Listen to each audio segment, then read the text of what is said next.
a very busy week, but especially for President Ramaphosa, who've got to see through the State of the Nation address. The president says that with more than 10 million South Africans living below the food security line and more than 11 million people still unemployed, there is the need to do more to build a stronger economy that benefits all South Africans. This was according to President Ramaphosa during his response to the debate on his State of the Nation address at the Parliament on Thursday.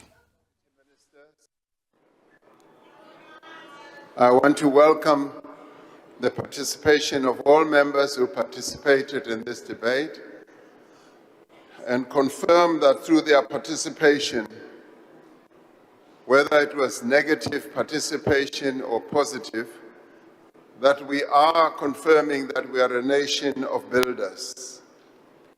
We are a nation that does not run away from the problems that our country faces. We confront them. We do not lament and complain. We find solutions.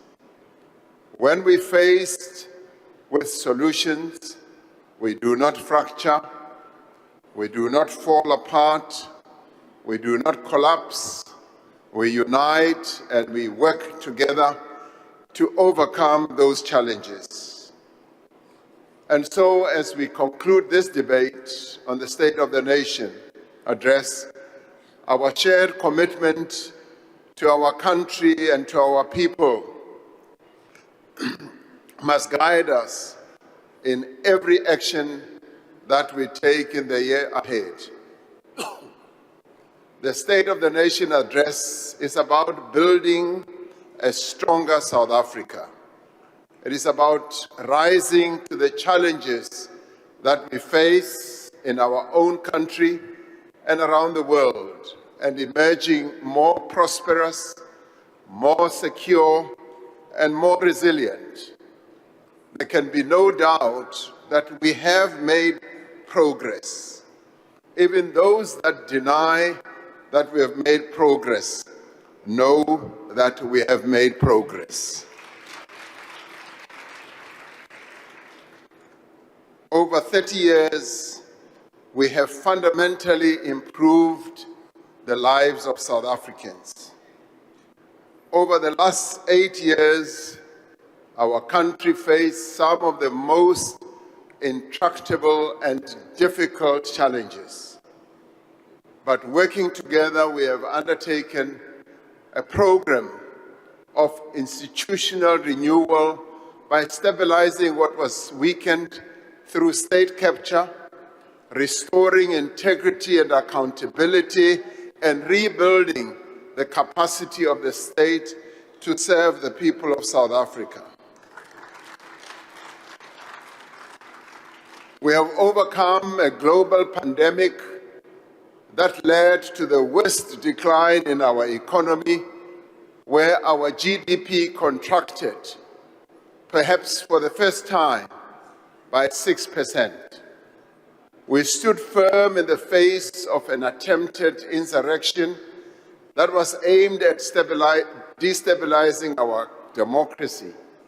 We rebuilt in the wake of a catastrophic flooding that engulfed 3 provinces and brought to an end more than 15 years of load shedding. Now, through effective macroeconomic management, we have been able to tackle an unsustainable debt burden where we ended up spending more service costs on our debt than we spent on health and education. To deal with all these challenges, we've had to rebuild the capacity of the state, but also embark on major reforms, whilst at the same time addressing the immediate challenges that our people are facing. All these efforts have been aimed at improving the lives of our people and to create a conducive environment for our economy to grow. Make no mistake, along the way, we made errors. There have been missteps. We've made mistakes.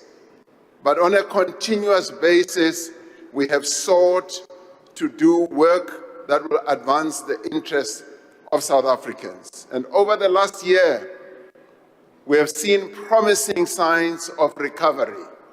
Whether people like it or not, it has been there. Whether people think it's an illusion, it has been there. Whether people think we've turned the corner or not, they are blind because we are turning the corner. That is where we are. We see this, yes, in steps that we are taking to reduce unemployment and accelerate growth. We see the signs of recovery in improved public finances, in lower inflation, and growing business and consumer confidence. Although the progress is modest, much more modest than what I would want, the momentum of change, however, is building. Our task now is to sustain this momentum, to protect and build on the progress that we have made and are continuing to make, and to ensure that this progress results in tangible improvement in the life of every South African. Improved economic indicators may seem distant and abstract, but they have a real impact on our lives.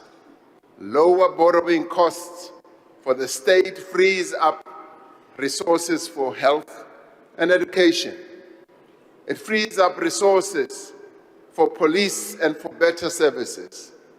Reduced public debt enables us and enables the private sector to invest more of its capital in expanding production and in employing more people.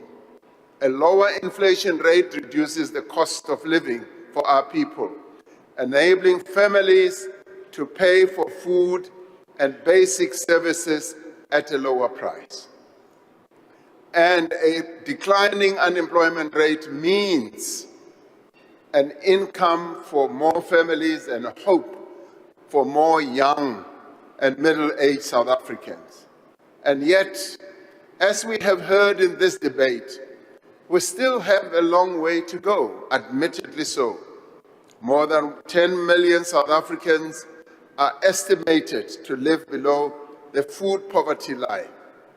More than 11 million people are unemployed. We admit that.